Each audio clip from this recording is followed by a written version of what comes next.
ಶಿಲ್ಪಕಲೆ ಕೆಲಸ. ಹಾಗಾಗ್ಬಿಟ್ಟು ಸುಮಾರು ಕಡೆ ಎಲ್ಲ ನೋಡಿದ್ವಿ, ಕೆಲವೊಂದು ಆನ್ಲೈನಲ್ಲಿ, ಅದರಲ್ಲಿ ಈ ಫೇಸ್ಬುಕ್ಕಲ್ಲಿ ಪೆನ್ಸಿಲ್ ಒಳಗಡೆನ ಕೆಲವೊಂದು ಚಿಕ್ಕ ಚಿಕ್ಕ ಮೂರ್ತಿಗಳು ಮಾಡಿದ್ದು ನೋಡಿದ್ವು. ಒಂದು ಸುಮಾರು 10-15 ವರ್ಷ ಹಿಂದಗಡೆ ಒಂದು ಅಕ್ಕಿಯಷ್ಟೇ ಕಲ್ಲಿನ ಚೂರಿನಲ್ಲಿ ಮಹಾತ್ಮ ಗಾಂಧೀಜಿಯವ್ರ ಮೂರ್ತಿ ಮಾಡಿದ್ದನ್ನು ತಮಗೆಲ್ಲ ತೋರಿಸಿದ್ವಿ, ತಮ್ಮ ಗಮನಕ್ಕೆ ತಂದಿದ್ವು. ಆದರೆ ಇದನ್ನು ಯಾಕೋ ಮಹಾಶಿವರಾತ್ರಿ ಇರೋದ್ರಿಂದ ಸ್ವಲ್ಪ ಮನಸ್ಸು ಏನಾಯಿತು, ಶಿವನ ಯಾಕೆ ಮಾಡಬಾರ್ದು ಅಂತಂದೇಳಿ ನಾವು ಅಭಿಲಾಷೆ ಪಟ್ಟು ಅದಕ್ಕೆ ಈಶ್ವರನ ಒಂದು ಅಕ್ಕಿಯಷ್ಟೇ ಕಲ್ಲಿನ ಚೂರಿನಲ್ಲಿ ಆ ಶಿವಲಿಂಗವನ್ನು ತಯಾರು ಮಾಡ್ಬೇಕಂತ ಹೇಳ್ಬಿಟ್ಟು 8ನೇ ದಿವಸ ಶಿವಲಿಂಗ ತಯಾರಾಗಿರೋಣ. ಅದನ್ನೆಲ್ಲ ತಮಗೆ ತೋರಿಸ್ಲಿಕ್ಕೆ ಸಂತೋಷ ಆಗ್ತದೆ.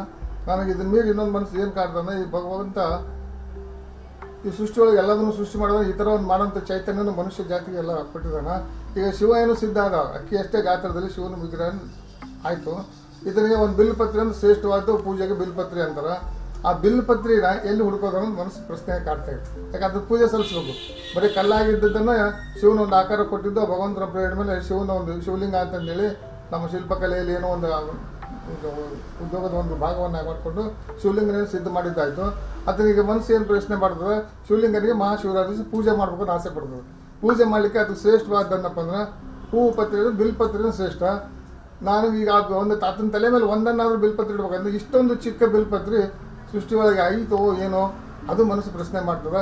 ಅದಕ್ಕೆ ಏನಿಲ್ಲ, ಭಗವಂತನ ಪ್ರೇರಣೆ ಹೆಂಗಿರ್ತದೆ ಹಂಗಾಗ್ತದೆ. ಸೃಷ್ಟಿಯೊಳಗೆ ಈ ಥರ ಮಾಡೋಂಥ ಚೈತನ್ಯ ಕೊಟ್ಟಿದ್ದು ಭಗವಂತನೇ. ಅದು ಯಾರು ಇದ್ದಿರ್ಬೋದು, ನಮ್ಮ ಕಣ್ಣಿಗೆ ಬೀಳಾದಂಗಿರ್ಬೋದು. ಇದೆಲ್ಲದಕ್ಕಿಂತ ಹೆಚ್ಚಿನ ಏನಪ್ಪ ಅಂದ್ರೆ ಶಿವನನ್ನು ಎಷ್ಟು ಸಾಧ್ಯ ಇತ್ತು ದೊಡ್ಡ ದೊಡ್ಡ ಬೃಹದಾಕಾರದ ಶಿವಲಿಂಗಗಳನ್ನು ನೋಡಿದ್ದುಂಟು.